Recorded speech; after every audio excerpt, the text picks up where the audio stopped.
Hello, everyone. This is Tom Fox. I'm the Compliance Evangelist, and I'd like to welcome you to this special 5-part podcast series sponsored by Affiliated Monitors, which celebrates Affiliated Monitors' 15 years in business as the first entity specializing in independent integrity monitoring. Founded in 2004, Affiliated Monitors provides independent integrity monitoring and ethics and compliance assessments nationally and internationally and across almost all industries. With its knowledge of effective ethics and compliance programs and cultures, Affiliated Monitors is respected for its work as the corporate monitor on matters ranging from multinational corporations to small and mid-sized companies and even individuals. Having served in nearly 750 monitorships, no one has more experience as an independent monitor than the team at Affiliated Monitors. For more information on how an independent monitor can help improve your company's ethics and compliance programs, visit this podcast series sponsor, Affiliated Monitors, at www.affiliatedmonitors.com. In this special 5-part series, I'm joined by Mikhail Reeder-Gordon, Managing Director of Global Affairs at Affiliated Monitors, where she draws on her extensive subject matter expertise to manage the monitorships of corporate clients' assets and advise in matters of ethics and compliance. We consider why independence is so critical to monitorships, the ABA guidelines around monitorships, Mikhail's teaching compliance investigations at the International Anti-Corruption Academy. We look at cultural differences between international and domestic monitorships. And we conclude with an evolution of situations requiring a monitor. I know you will enjoy this podcast series. It's a fascinating exploration of multiple issues with a knowledgeable subject matter expert. In this episode 1, we discussed why independence in a monitor really matters. This series is a special presentation of the Compliance Podcast Network. Thank you for listening. This conference will now be recorded. Hello, everyone. This is Tom Fox, and this episode introduces a 5-part podcast series with Mikhail, I hope I got that right, Gordon, on aspects of monitorship. First of all, thank you for taking the time to visit with me today. Oh, well, thank you, Tom. I appreciate the opportunity. So before we get into today's topic, I was wondering if you could tell us a little bit about your professional background. Sure. Very, very briefly. I actually began my professional career at the RAND Corporation. I provided analysis to U.S. government agencies. I took on investigative and crisis management roles with U.S. DOJ and Homeland Security, and then returned to the private sector. I oversaw, actually led anti-piracy investigations for the Motion Picture Association of America, built their first global internet anti-piracy program, and spent a number of years there, and then used all of that experience dealing with investigations of transnational organized crime, money laundering, corruption, piracy, and the intersection of all of those. I moved over to a Big Four, to Deloitte, advised global corporations, Fortune 100, particularly around anti-corruption and fraud, anti-money laundering, a lot of technology, some CFIUS work, and then transitioned to become a director of global disputes and investigations at Navigant, and again focused on regulatory compliance, political, cultural challenges where they intersect with laws and regulations for corporate and institutional ethics, compliance, risk, responsibility, corporate social responsibility and governance, and manage that active litigation advisory practice.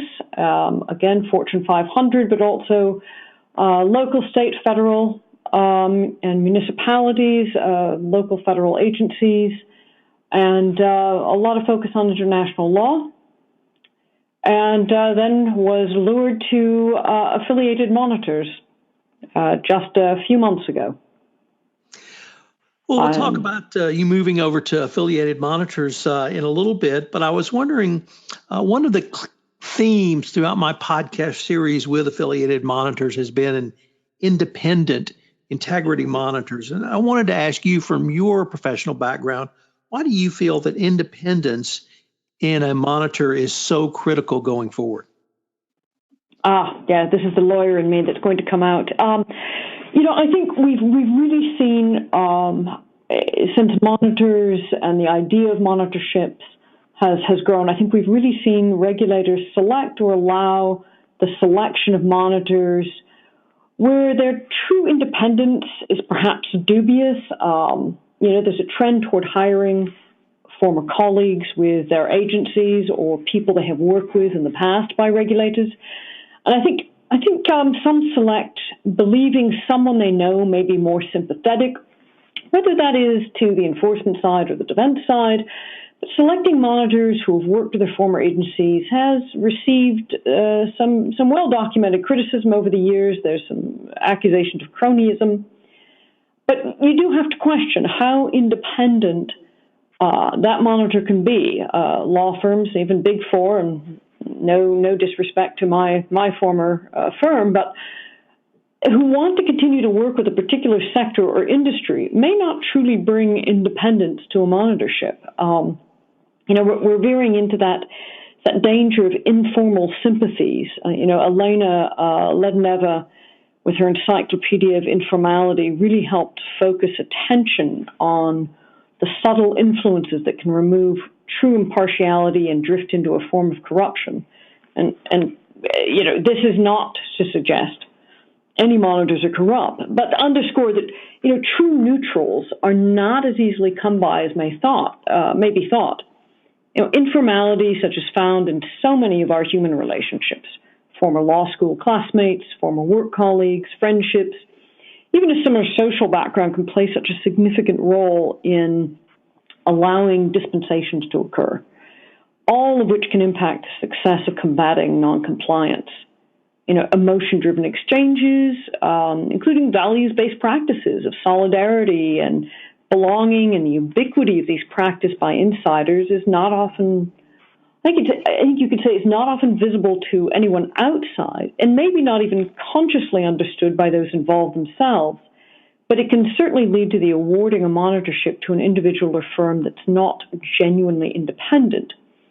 And there's such a subtle spectrum here where informality and culture can allow biases to impact the value of the monitoring process before it's even kicked off. We've seen some recent matters where, for a number of reasons, the monitor has not gone the distance and had to be replaced. That's unfortunate. That's unfortunate for the company or entity being monitored. It's unfortunate for the regulator and the monitor, but at least in some of these, there was a problem with the monitor being insufficiently independent and insufficiently strong enough to keep the entity under monitorship on track, if you will. So could you tell us a little bit about how you came to join AMI? Well, that was actually one of the key attractions for me in joining AMI. It's all affiliated monitors does. We are monitors.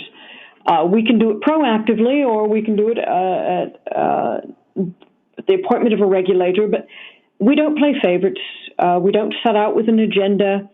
We certainly don't worry about retaining other business with an industry or company. I mean, we're truly organized to be independent. We don't go into a monitorship to play gotcha or come in with a regulator's mentality, but neither do we come in with an attitude that nothing can be improved. I mean, we have found that a remedial approach is very effective, and that was particularly attractive to me. I mean, I've spent 25 years in investigations and compliance, and this independence is particularly attractive. And it's important to remember that even when a company or individual who under some form of settlement agreement is going to be under a monitor, but who genuinely believes they have done nothing wrong, and we do encounter those folks, that they think they've just been wrongly prosecuted, that there's still room to improve. A company that truly holds the belief that because whatever transactions occurred did so at the hands of only one or two individuals, those folks have been removed, therefore the company shouldn't suffer monetary penalties or have a monitor imposed upon them. They can start they can start with a monitor from a fairly negative place.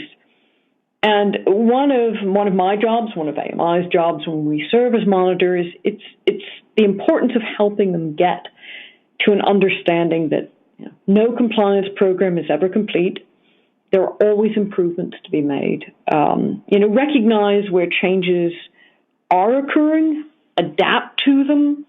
And this comes back to remembering, and I think when we deal with general counsel, maybe this isn't as difficult with some, but the letter and the spirit of the law are not static. If you look at how society's attitude has changed with respect to our understanding of privacy law or the Me Too movement, a company's compliance program is in constant evolution. May be driven by a change in a proposed marketing campaign, a new acquisition or merger, a new product or product line, an expansion into a new territory. Even a change in personnel can prompt revisiting elements of a program. So as you well know, compliance and ethics programs need to be growing and changing constantly. So again, back to understanding an ethical culture where informality can allow certain behaviors to slide into a willingness to cross lines. Could be a specific regulation or failing to see that the spirit of the law is really not being fully upheld in a particular entity's environment as it stands when we walk in. So where a company or individual commences being monitored but really doesn't believe that they have done anything wrong, we start at the position, okay, you don't have to agree you violated the law, but we can all agree that every compliance and ethics program can be improved. So let's start there and address what changes have to occur that will demonstrate to the outside world, company, to the regulator, that it's now following the terms of the consent order or settlement agreement. Let's get you to that place and help you to understand the value of constant evolution and compliance and ethics program. Unfortunately, we are near the end of our time, but I hope you will join us tomorrow for our next episode, where we take a look at some of the American Bar Association guidelines on monitors and how that works into how a monitor fulfills their obligation going forward. Mikhail, I greatly look forward to continuing the conversation. Thank you. I do too. Hello, everyone. This is Tom Fox again. I'd like to thank you for listening to this episode of our 5-part series exploring aspects of monitorships with Mikhail Gordon, Managing Director at Affiliated Monitors. For more information on Affiliated Monitors, check out their website, www.affiliatedmonitors.com. I hope you'll join us again for another episode where Mikhail and I take a look at another aspect of monitorships, which is something that you should consider in your compliance program going forward. This 5-part series is a production of the Compliance Podcast Network. Thanks again for listening.